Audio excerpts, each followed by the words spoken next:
नमस्कार। आज हम पठन करेंगे स्वामी विवेकानंद की पुस्तक राजयोग के 7वां अध्याय, जिसका नाम है ध्यान और समाधि।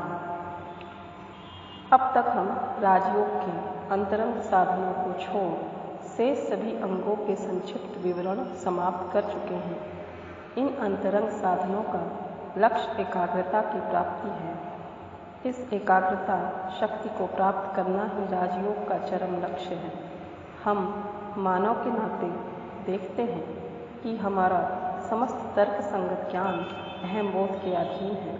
मुझे इस मेज का बोध हो रहा है, तुम्हारे अस्तित्व का बोध हो रहा है, और इस अहम बोध के कारण ही मैं जान पा रहा हूँ कि यह मेज यहाँ है और तुम यहाँ हो। यह तो हुई एक ओर की बात। फिर एक दूसरी ओर यह भी देख रहा हूँ कि मेरी सत्ता कहने से जो कुछ बोध होता है उसका अधिकांश में अनुभव नहीं कर सकता। शरीर के भीतर से सारे यंत्र, मस्तिष्क के विभिन्न अंश, इन सब के प्रति हम सचेत नहीं हैं। जब हम भोजन करते हैं तब हम ज्ञानपूर्वक करते हैं, परंतु जब हम उसका सार भार भीतर ग्रहण करते हैं तब हम वह अज्ञात रीति से करते हैं। जब वह खून में परिणत होता है तब भी वह हमारे बिना जाने ही होता है, और जब इस खून से शरीर के भिन्न भिन्न अंश गठित होते हैं तो वह भी हमारी जानकारी के बिना ही होता है, किंतु यह सारा काम हमारे द्वारा ही होता है। इस शरीर के भीतर कोई अन्य 10-20 लोग तो बैठे नहीं हैं जो यह काम कर देते हों, पर यह किस तरह हमें मालूम हुआ कि हम ही इनको कर रहे हैं, दूसरा कोई नहीं।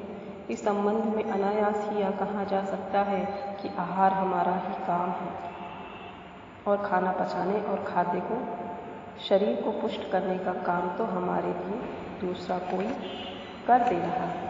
पर यह हो नहीं सकता, क्योंकि यह प्रमाणित किया जा सकता है कि अभी जो काम हमारे बिना जाने हो रहे हैं वे लगभग सभी साधना के बल से हमारे जाने साधित हो सकते हैं।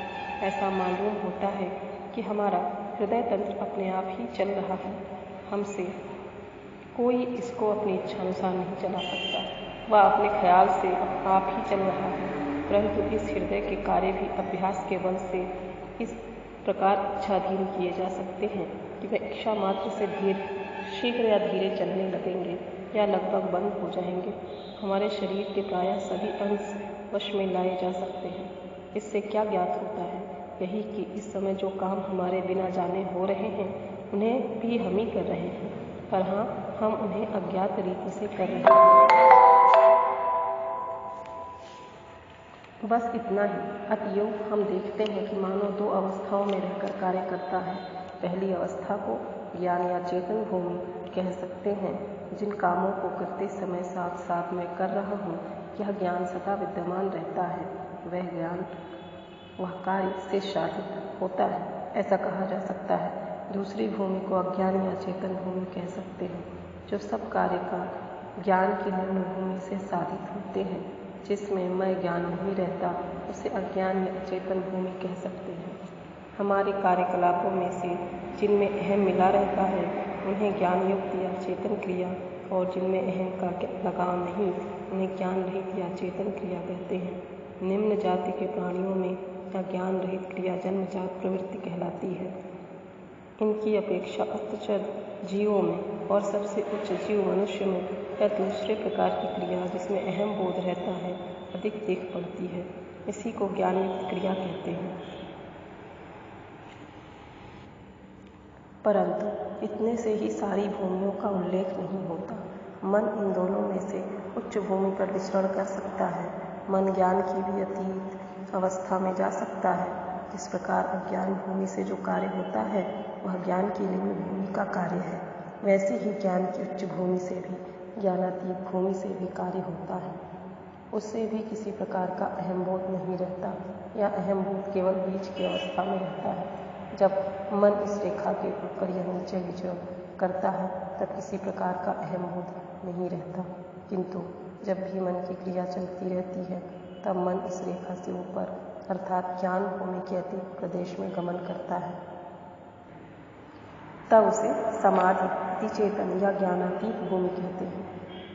अब हम यह किस तरह समझें कि जो मनुष्य समाधि अवस्था में जाता है वह ज्ञान भूमि के निम्न स्तर में नहीं चला जाता, बिल्कुल हीन दशापत्र नहीं हो जाता, वरन ज्ञानातीत भूमि में चला जाता है।